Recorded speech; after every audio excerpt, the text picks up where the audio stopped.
Maju atau mati, itulah perintah para komandan Rusia yang putus asa demi membuat Kremlin terkesan meski tentaranya sedang runtuh. Putin kalah dalam perang yang ia mulai karena sesuatu melahap militer Rusia. Hal paling mengejutkan adalah Rusia bertanggung jawab atas pengorbanan hampir 1,3 juta tentara dan jumlahnya terus bertambah. Putin sangat putus asa.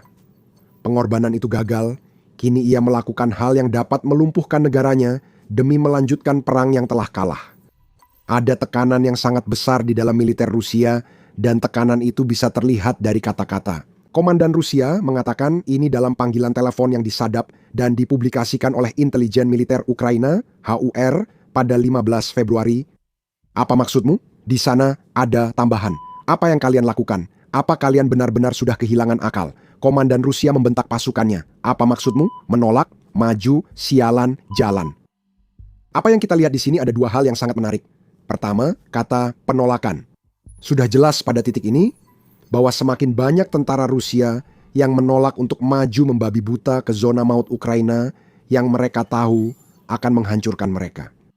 Dan Anda akan mengetahui mengapa mereka begitu ketakutan terhadap zona-zona itu dalam beberapa menit lagi. Tapi hal kedua bahkan lebih membuka mata, sudah jelas bahwa komandan ini tidak mendengarkan apa yang dikatakan para tentaranya kepadanya. Tidak ada upaya untuk menyesuaikan, tidak ada penarikan taktis, padahal langkah itu akan memungkinkan tim penyerang Rusia untuk beradaptasi dengan apa yang mereka lihat dan mungkin memulai serangan baru yang meningkatkan peluang mereka untuk bertahan hidup. Rusia tampak hanya ingin terus maju tanpa strategi selain mengirim tentaranya ke mesin penggiling daging. Keputusasaan akibat kehilangan banyak prajurit membuat Rusia kalah dalam perang ini.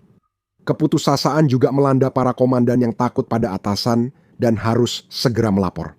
Sial, saya harus buat laporan sialan ini, teriak komandan saat panggilannya disadap. Itu bukan kepemimpinan, hanya birokrasi yang mengorbankan nyawa. Bagi komandan, jumlah tentara yang dibawa ke zona maut tidak penting, yang terpenting mereka maju beberapa langkah saja, agar dia bisa melapor ke atasan bahwa tugasnya selesai dengan baik dan Rusia kehilangan semua orang dalam serangan itu. Seperti yang dikatakan Hur di Telegram, penyadapan panggilan ini menunjukkan bukti rendahnya moral dan kondisi psikologis unit-unit Rusia. Prajurit Putin enggan bertempur, dipaksa menyerang oleh komandan yang lebih mementingkan penghargaan dan laporan daripada prajuritnya. Hal ini berarti militer Rusia dipenuhi oleh prajurit-prajurit yang tidak termotivasi dan moralnya sangat rendah, karena mereka tidak tahu apa yang sebenarnya harus mereka perjuangkan. Namun, mereka yang menolak akan diperlakukan dengan kasar. Komandan berteriak pada pasukannya, menyebut mereka penolak dan monyet, lalu memberi perintah terakhir. Kalian akan pergi bersama mereka dan menyerbu ke sana. Artinya, pergi dan mati, agar saya bisa lapor ke Putin bahwa kami maju beberapa meter hingga drone meledak. Inilah kenyataan dari perang yang dimulai oleh Putin, dan ini menunjukkan dengan jelas mengapa Rusia sudah kehilangan semua bentuk strategi. Sudah lama strategi itu hilang. Seperti banyak politisi yang pernah menentang Putin, satu-satunya pilihan Rusia kini hanyalah serangan gelombang manusia, strategi dengan mengirim umpan meriam ke zona pembantaian. Dengan harapan mayat berikutnya memaksa Ukraina menghabiskan amunisi atau drone terakhir mereka. Strategi ini terlihat pada bencana Rusia di Pokrovsk, kota yang seharusnya dikuasai Rusia pada serangan musim panas 2025, namun sebagian masih dipegang Ukraina. Sudah lebih dari setengah tahun terjadi pertempuran brutal yang diyakini Putin takkan terjadi. Menurut Kolonel Volodymyr Polavi, Kepala Komunikasi Korps Respon Cepat ke-7 pasukan serbu udara Ukraina, pada 7 Februari, Rusia membayar mahal atas serangan gelombang manusianya di Pokrovsk. Di poros Pokrovsk, musuh kehilangan sekitar 6.000 personel per bulan. Ini angka sangat besar, setara 2 brigade penuh. Rasio kerugian berpihak pada kita sekitar 1 banding 6 tambah Polavi. Yang penting, Rusia juga kalah dalam tempo. Setiap 1 yang tewas, sekitar 1,3 terluka. Untuk 100 yang tewas, 130 terluka, rasio ini mengerikan. Kata mengerikan tepat untuk menggambarkan perlakuan Putin terhadap militernya. Seperti disebutkan sebelumnya di video ini, ada sesuatu yang menghancurkan tentara Rusia dan itu bukan hanya Ukraina. Ia benar-benar memanfaatkannya dengan baik, kata seseorang. Itu adalah tekanan. Seruan tanpa henti dari Kremlin agar tentaranya maju, apapun biayanya, itulah yang menyebabkan pengorbanan lebih dari 1 juta tentara Rusia. Tekanan itu memojokkan Putin dan membuatnya mengambil tindakan yang menyebabkan Rusia kalah perang. Kita akan membahas lebih dalam tentang poin terakhir itu di akhir video. Tekanan sangat jelas terlihat di seluruh percakapan yang disadap HUR. Dulu, mungkin komandan yang mengancam untuk memaksa tentaranya maju pernah peduli pada beberapa anak buahnya. Namun, belas kasihan apapun yang mungkin pernah ada sudah lama hilang, digantikan oleh kebrutalan tentara Rusia yang kita lihat di seluruh garis depan. Tekanan memang memberi hasil, tapi tidak seperti harapan Rusia. Putin mengira tekanan pada pertahanan Ukraina akan melumpuhkan lawan. Sebaliknya, itu malah menghancurkan militer Rusia. Kita melihatnya dari penolakan yang telah dibahas, juga bukti bahwa Rusia cepat membunuh rakyatnya sendiri, baik sengaja maupun akibat ketidakmampuan. Dalam laporan tanggal 31 Desember, New York Times mengatakan bahwa tentara Rusia kini memiliki kebutuhan akan prajurit yang tak terpuaskan. Media tersebut menambahkan bahwa mesin yang telah diciptakan oleh Putin didasari oleh kekejaman dan paksaan. Rusia kini berada di titik terendah, bahkan mengirim orang sakit parah dan terluka kembali ke garis depan sebagai umpan meriam bagi mesin penggiling perang Ukraina. Orang-orang di rumah khawatir akan nasib suami dan anak mereka di Ukraina, sehingga keluhan menyebar di Rusia. Salah satu petisi itu membuat lebih dari 1.500 orang di Rusia menuduh militer melakukan kesalahan yang disembunyikan dari publik. Kesalahan ini bahkan lebih buruk daripada komandan yang berteriak kepada para tentara untuk maju, padahal sang komandan tahu mereka sedang membawa para tentara itu menuju kematian. Laporan Moscow Times Oktober menyebut setidaknya 100 perwira Rusia mengeksekusi bawahan di Ukraina. Dalam beberapa kasus, para perwira bahkan meminta kartu bank dan nomor PIN para tentaranya dengan alasan akan diserahkan kepada keluarga mereka di tanah air.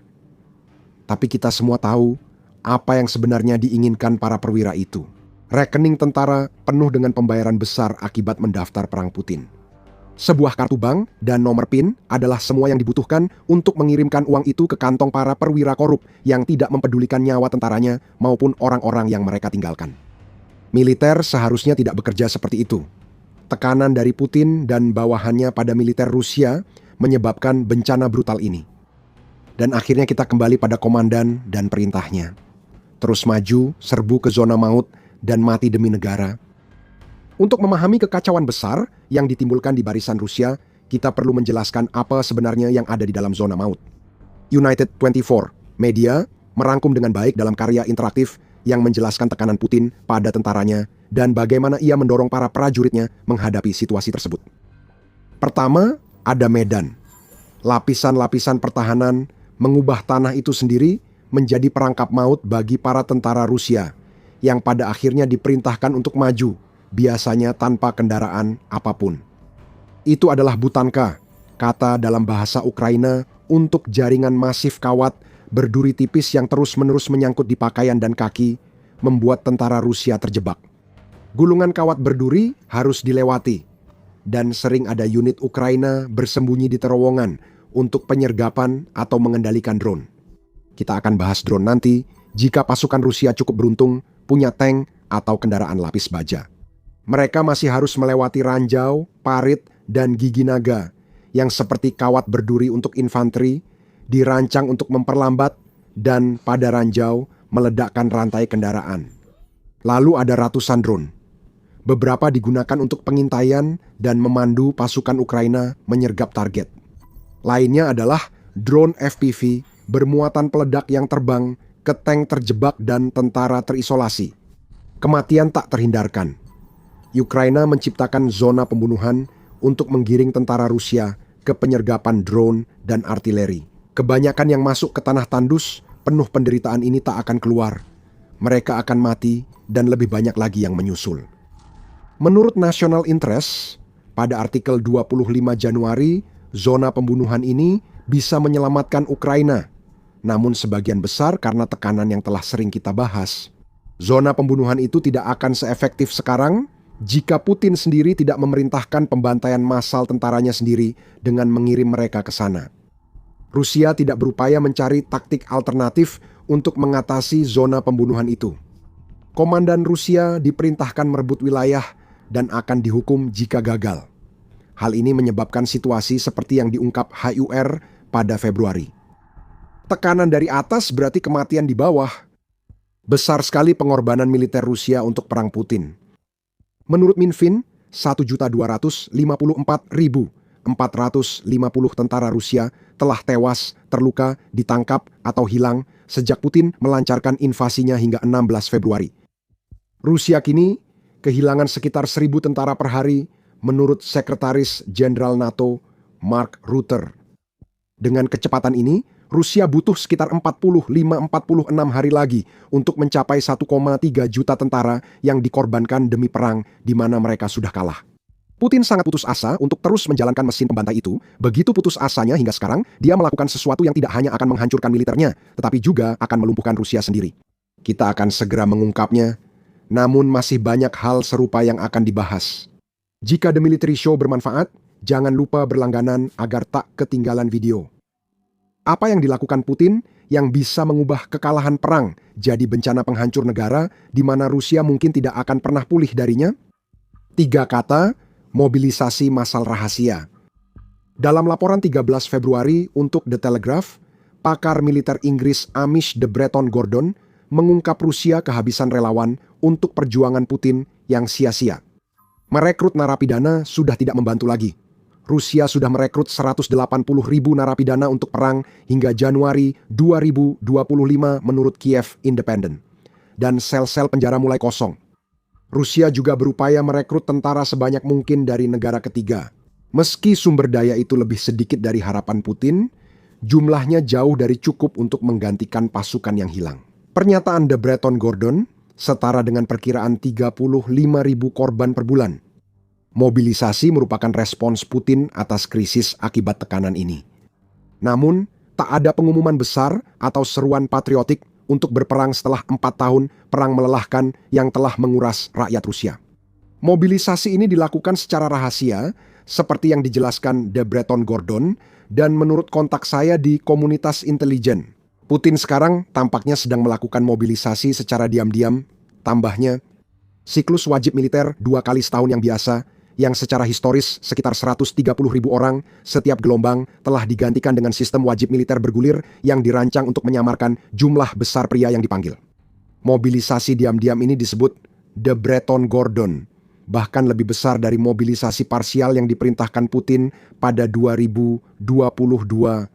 Biasanya, Rusia memaksa cadangan yang seharusnya bertugas di belakang dan melindungi infrastruktur untuk maju ke garis depan.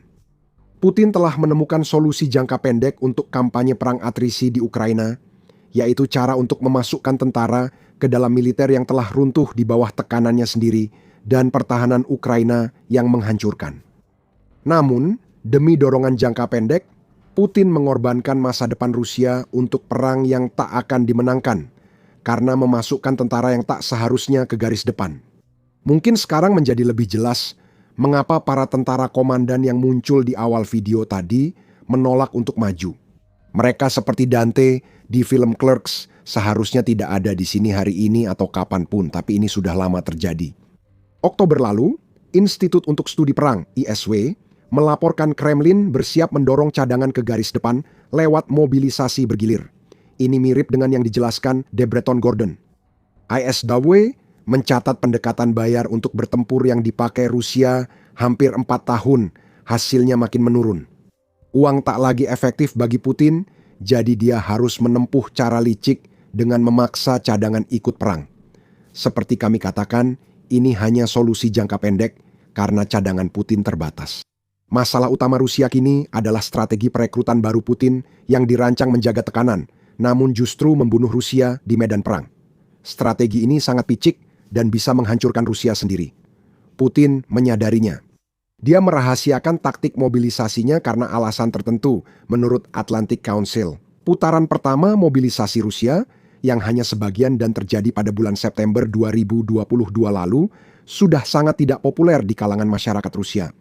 Banyak yang bertanya, mengapa tentara harus dipaksa ke garis depan di negara yang seharusnya mudah dikalahkan Rusia? Jika Vladimir Putin secara terbuka mengumumkan mobilisasi saat ini Itu berarti ia mengakui sesuatu yang sudah diketahui banyak orang di luar Rusia. Rusia sedang runtuh akibat tekanan dari Vladimir Putin yang memakai strategi kuno dan tak memadai pada militernya. Vladimir Putin harus melakukannya karena butuh lebih banyak daging untuk mesin penggiling. Kami ingin mengatakan bahwa mobilisasi rahasia ini bisa mengakhiri Rusia jika rakyat memberontak, terutama jika berita ini dipublikasikan. Kirilo Budanov, mantan kepala HUR dan kini kepala kantor Presiden Ukraina, menyatakan pada September bahwa Kremlin siap menghadapi reaksi negatif dari mobilisasi. Dan kecil kemungkinan rakyat Rusia akan memberontak seperti tahun 2022. Mereka memobilisasi dan mencoba menghentikannya akibat reaksi publik. Namun, menurut Budanov, itu tidak akan menghentikan Rusia. Pemberontakan kecil kemungkinannya. Putin justru menghancurkan Rusia dari dalam dengan mobilisasi ini, demi melanjutkan perang di mana Rusia sebenarnya sudah kalah. Kotak Pandora mobilisasi telah dibuka diam-diam. Seperti ditulis Ihor Petrenko, stabilitas Rusia kini terancam besar. Menurut Petrenko, mobilisasi yang dilakukan Putin menghancurkan kontrak sosial antara Presiden Rusia dan rakyatnya. Operasi militer khusus yang seharusnya jauh kini membuat jutaan keluarga Rusia menghadapi krisis karena orang-orang yang mereka cintai dikirim ke garis depan yang seharusnya bukan tempat mereka. Ini sudah terjadi. Kremlin sekarang menghadapi tugas yang mustahil untuk memberikan kemenangan yang dijanjikan Putin tanpa membayar harga yang diperlukan untuk mendapatkan kemenangan itu. Dukungan perang di Rusia bisa runtuh jika mobilisasi diumumkan terbuka. Namun yang lebih berbahaya bagi Rusia sekarang adalah dampak taktik putus asa rahasia Putin terhadap negara dan ekonominya. Rusia menghadapi masalah tenaga kerja besar. Sekitar 1,3 juta korban jiwa, setara dengan setidaknya 2% dari seluruh tenaga kerja Rusia, jelas Petrenko. Hal ini telah menimbulkan guncangan di hampir semua industri yang tidak secara langsung terkait dengan invasi Putin. Ekonomi perang buatan Putin menandakan kelemahan, sebab monster ini terus menghisap pria sehat di Rusia. Jika tidak di garis depan, pria-pria itu bekerja di pabrik membuat senjata dan peralatan. Industri Rusia lainnya dirugikan oleh pengurasan besar-besaran sumber daya manusia. Dan Rusia kini merasakan dampaknya. Angka kelahiran di Rusia 1,4 per wanita, jauh di bawah rata-rata 2,1 yang diperlukan untuk penggantian populasi negara yang stabil menurut Forbes. Dengan kata lain, saat tekanan Putin menyebabkan semakin banyak tentara tewas di Ukraina, populasi Rusia menurun dengan kecepatan yang mengkhawatirkan. Gabungkan itu dengan masalah ekonomi masa perang yang baru saja kita sebutkan, dan Anda akan mendapatkan kekurangan tenaga kerja yang akan menghancurkan ekonomi Rusia. Putin sama putus asanya dalam hal ini seperti halnya dalam mencari lebih banyak tenaga kerja untuk perangnya. Seperti yang dilaporkan RBC Ukraine, Rusia sekarang memiliki kekurangan tenaga kerja sebanyak 2,3 juta orang. Sumber tenaga kerja tradisional Rusia seperti Asia Tengah tak mampu menutupi kekurangan, sehingga Rusia harus bergantung pada negara lain. Sekarang kita melihat peningkatan tajam dalam perekrutan dari India. Hampir 72.000 warga negara India memperoleh visa kerja Rusia pada tahun 2025 dibandingkan dengan 5.000 pada tahun 2021, yaitu setahun sebelum Putin memulai perangnya. The Economic Times melaporkan Rusia juga merekrut dari Sri Lanka. Namun upaya ini gagal mengatasi kekurangan tenaga kerja. Semua ini berarti bahwa krisis demografi sedang berkembang di Rusia karena semakin banyak pekerja datang dari luar negeri. Rakyat Rusia yang seharusnya mengambil pekerjaan yang diisi oleh para pekerja migran tersebut justru tewas di Ukraina. Misalkan setelah bertahun-tahun, bahkan puluhan tahun, berperang di Ukraina, Rusia akhirnya menang. Jutaan pria akan tewas, tidak membantu krisis angka kelahiran. Yang selamat akan kembali ke Rusia yang makin bergantung pada tenaga kerja asing. Rusia kehilangan jati diri akibat banyak pria tewas di Ukraina, namun tekanan akan terus meningkat. Perang Putin yang gagal telah runtuh, dan yang tersisa hanyalah keadaan kekacauan terus-menerus yang telah ia jatuhkan ke seluruh negerinya. Putin mencoba melakukan sesuatu yang benar-benar gila ketika ia menginvasi Ukraina.